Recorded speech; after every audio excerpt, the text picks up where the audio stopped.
Students, whatever homework is given to you, you have to submit it on the very next day between 8 am to 1 pm to the given WhatsApp number, and it is compulsory to submit your homework as your attendance will be marked on the basis of your submission.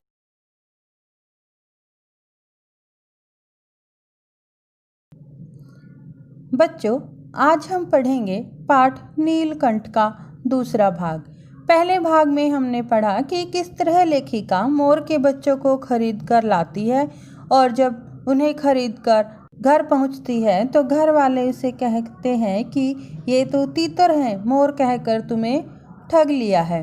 तो लेखिका कहती है कि तीतर और मोर में कौन सी अलग अलग खासियत होती है, हैं तो पक्षी ही। फिर लेखिका उन्हें पहले अपने पढ़ने लिखने के कमरे में रखती है और उस कमरे का दरवाज़ा हमेशा बंद रखती है, क्योंकि उसे अपनी बिल्ली चित्रा से डर था कि कहीं वह इन नए आए हुए पक्षियों को कोई हानि न पहुंचा दे। तो बच्चों, आओ अब हम पाठ का दूसरा भाग पढ़ते हैं। जब मेरे कमरे का कायाकल्प चिड़ियाखाने के रूप में होने लगा, तब मैंने बड़ी कठिनाई से दोनों चिड़ियों को पकड़कर जाली के बड़े घर में पहुंचाया, जो मेरे जीव जंतुओं का सामान्य निवास था। दोनों नवागंतुकों ने पहले से रहने वालों में वैसा ही कौतूहल जगाया जैसा नववधू के आगमन पर परिवार में स्वाभाविक है। लक्का कबूतर नाचना छोड़कर दौड़ पड़े और उनके चारों ओर घूम घूम कर गुटुरगू की रागनी अलापने लगे। बड़े खरगोश सभ्य सभासदों के समान क्रम में बैठकर गंभीर भाव से उनका निरीक्षण करने लगे। ऊन की गेंद जैसे छोटे खरगोश उनके चारों ओर उछल कूद मचाने लगे। तोते मानो भली भांति देखने के लिए एक आंख बंद करके उनका निरीक्षण करने लगे। उस दिन मेरे चिड़ियाघर में मानो भूचाल आ गया। फिर लेखिका कहती है कि वह मोर के बच्चे बड़े होने लगे और धीरे धीरे लेखिका के कमरे को खराब करने लगे। मतलब कि वो अपनी मर्जी से कोई भी सामान कहीं भी गिरा देते थे, तो लेखिका के कमरे को वो बिगाड़ने लगे। अब लेखिका ने उन्हें क्या किया कि उन्हें पकड़कर जाली के बड़े घर में पहुंचाया, जहां पर उसके दूसरे जीव जंतु रहते थे। लेखिका ने बहुत सारे पक्षी पाल रखे थे, जिन्हें वो एक बड़े से जाली के घर में रखती थी। वहां पर उसने उन दोनों बच्चों को पहुंचाया।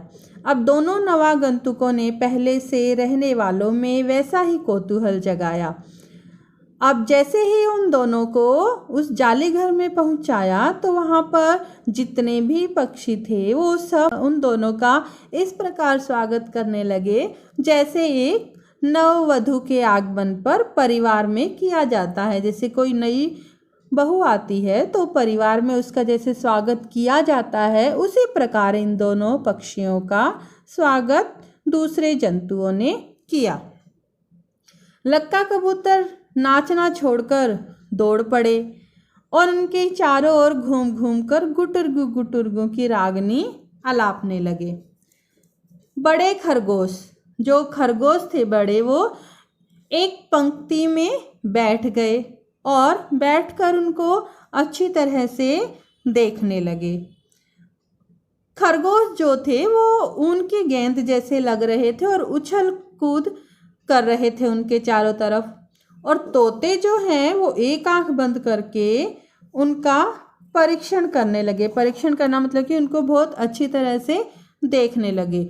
लेखिका कहती है कि उस दिन ऐसा लग रहा था जैसे कि उनके चिड़ियाघर में भूचाल आ गया है। धीरे धीरे मोर के दोनों बच्चे बढ़ने लगे। उनका कायाकल्प वैसा ही क्रमशः और रंगमय था जैसा इल्ली से तितली का बनना। मोर के सिर की कलगी और सघन ऊंची तथा चमकीली हो गई। चोंच अधिक बंकिम और पैनी हो गई। गोल आँखों में इंद्रनील की नीलाभ द्युति झलकने लगी। लंबी नील हरित ग्रीवा की हर भंगिमा में धूप छाही तरंगे उठने गिरने लगी। दक्षिण वाम दोनों पंखों में सलेटी और सफ़ेद आलेखन स्पष्ट होने लगे। इसमें लेखिका कहती है कि वे दोनों मोर के बच्चे धीरे धीरे बड़े होने लगे और उनका कायाकल्प यानी शरीर में परिवर्तन उसी प्रकार हो रहा था जैसे एक इल्ली का तितली बनना, जैसे एक कैटरपिलर का बटरफ्लाई बनना। मोर के सिर की कलगी और सघन यानी गहरी, ऊंची तथा चमकीली हो गई थी। चोंच अधिक बंकिम यानी घुमावदार, चोंच और अधिक घुमावदार और पैनी यानी नुकीली हो गई थी। गोल आँखों में इंद्रनील की नीलाभ द्युति, उसकी गोल गोल आँखों में इंद्रनील की नीलाभ द्युति यानी नीली चमक झलकने लगी थी। लंबी नील हरित ग्रीवा की हर भंगिमा, इनकी उसकी लंबी नीली और हरे रंग की गर्दन की हर आकृति में धूप छाही तरंगे उठने गिरने लगी। यानी जब धूप और छाँव पड़ती थी तो उनमें अलग अलग रंग दिखाई देते थे। दक्षिण यानी दायां, वाम यानी बायां, दायां और बायां दोनों पंखों में सलेटी और सफ़ेद आलेखन यानी डिजाइन दिखाई देने लगे। पूंछ लंबी हुई और उनके पंखों पर चंद्रिकाओं के इंद्रधनुषी रंग उद्दीप्त हो उठे। रंग रहित पैरों को गर्वीली गति ने एक नई गरिमा से रंजित कर दिया। उसका गर्दन ऊंची कर देखना, विशेष भंगिमा के साथ उसे नीची कर दाना चुगना, पानी पीना, टेढ़ी कर शब्द सुनना आदि क्रियाओं में जो सुकुमारता और सौंदर्य था उसका अनुभव देखकर ही किया जा सकता है। गति का चित्र नहीं आंका जा सकता।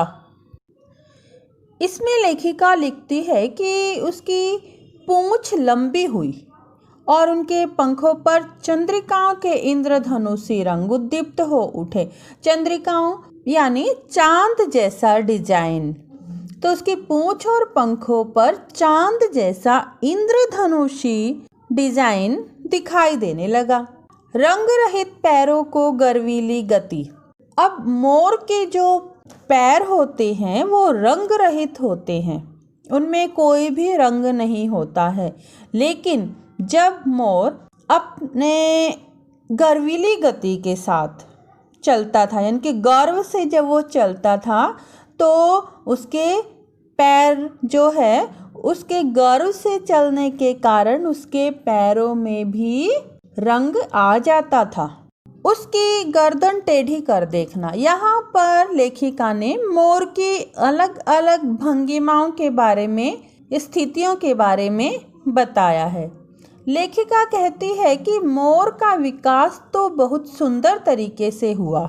उसकी गर्दन की ही अलग अलग प्रकार की स्थितियाँ थी, जैसे उसका गर्दन ऊंची करके देखना, विशेष भंगिमा के साथ उसे नीची करके दाना चुगना। कभी वह गर्दन को ऊंची करके देखता था, कभी नीची करके दाना चुगता था, कभी पानी पीता था और कभी कभी तो अपनी गर्दन को टेढ़ी करके शब्द सुनता था कि कोई क्या बोल रहा है।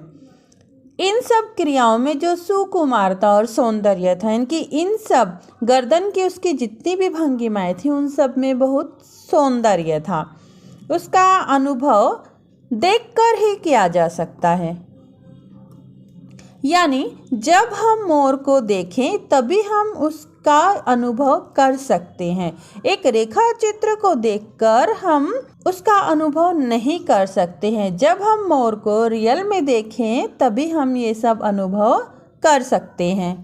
मोरनी का विकास मोर के समान चमत्कारिक तो नहीं हुआ, परंतु अपनी लंबी धूप छाई गर्दन, हवा में चंचल कलगी, पंखों के श्याम श्वेत पत्रलेखा, मंथर गति आदि से वह भी मोर की उपयुक्त सहचारिणी होने का प्रमाण देने लगी।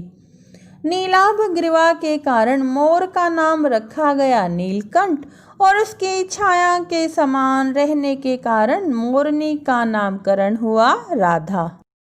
इसमें लेखिका कहती है कि मोर का विकास तो बहुत सुंदर तरीके से हुआ, लेकिन मोरनी उतनी सुंदर नहीं थी जितना मोर। यानी मोर बहुत सुंदर होता है, मोरनी उतनी सुंदर नहीं होती है।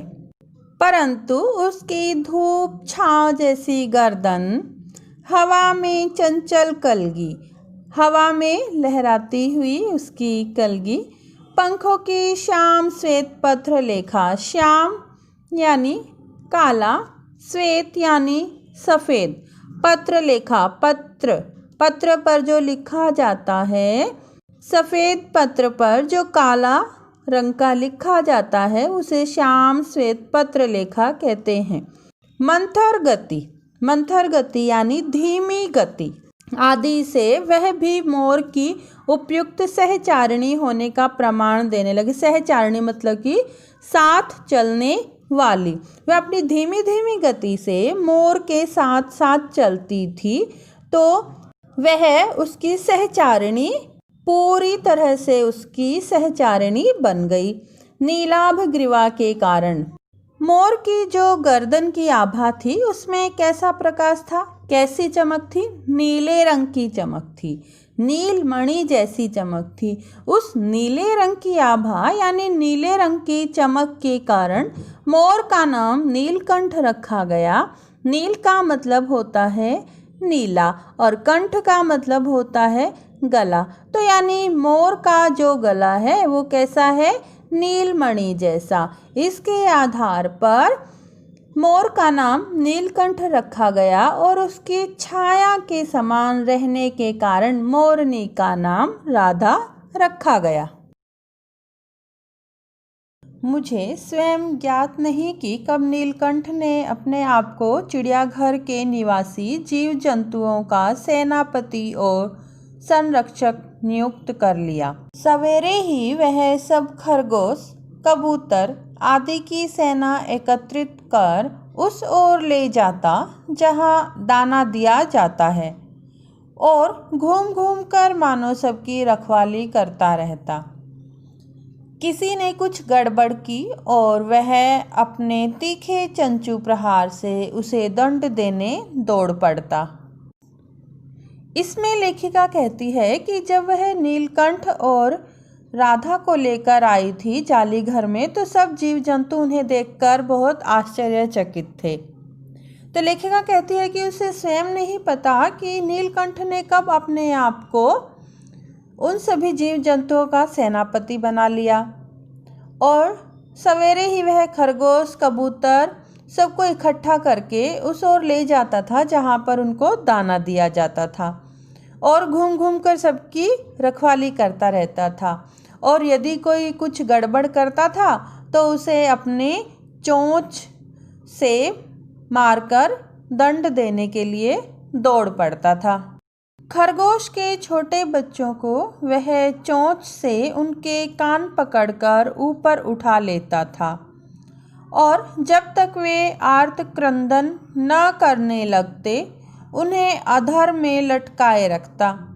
कभी कभी उसकी पैनी चोंच से खरगोश के बच्चों का कर्णवेध संस्कार हो जाता था, पर वे फिर कभी उसे क्रोधित होने का अवसर न देते थे।